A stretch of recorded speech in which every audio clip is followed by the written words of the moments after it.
अब सती कोई बड़ी जहाँ जग होता हमन खोनाइल बा ऋषि महर्षि बैठ के जाप करत रे सारा देवता लोग बैठल बा सती घूमत रही भगवान भोलेनाथ के स्थान कहीं मिलत नहीं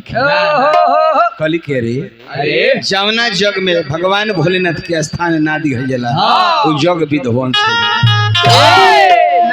घूमत घूमत आवत तारी अपना माई के लोग जब आइल बड़ी अपना माई के शरण धके कहली कि माई रे सुनबू तो अरे सुनबू माई हो हमारो होगा सामिया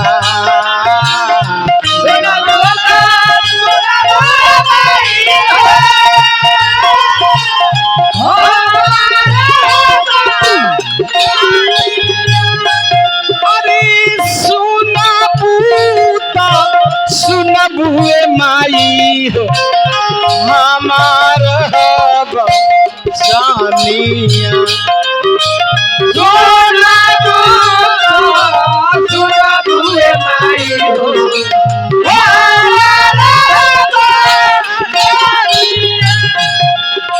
झर झर गिरता लोरा झारा झारा गिरता लोरावा भइले बाड़ी सरानी झारा झारा गिरता लोरावा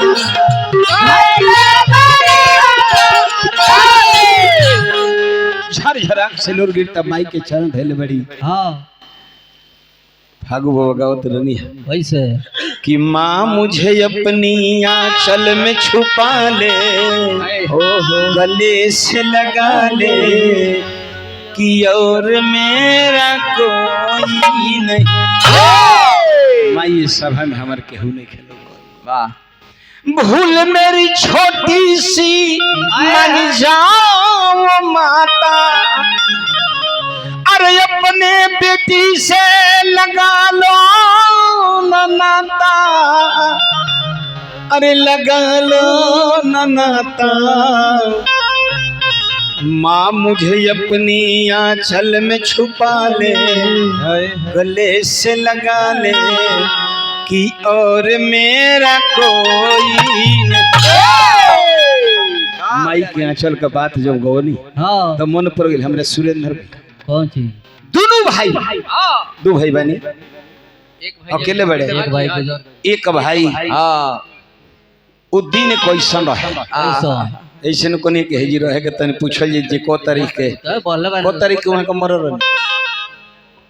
श्यामलाल के लिख के दिया 8 तारीख है 8/8/2024 मैंने सुरेश भाई हम वीरान हो गए बनी तारा लोग का तार लोग के स्टेज पर आवे के चाहिए बैठे के चाहिए है जा तू होने लौकत रह रामा होने लौकत रह नन किशोर हो जितेंद्र बुझाता जे उल हिते हो गइल अरे रामा भाई तो एकदम खामा खानी बैठल बाने ओ भोसुर खानी हमरे गाज माना तारा लोग इनका कौन ठीक बगवा सब बालू ठाक ले झार झार सुरेंद्र बाबू हमारे रउआ तानी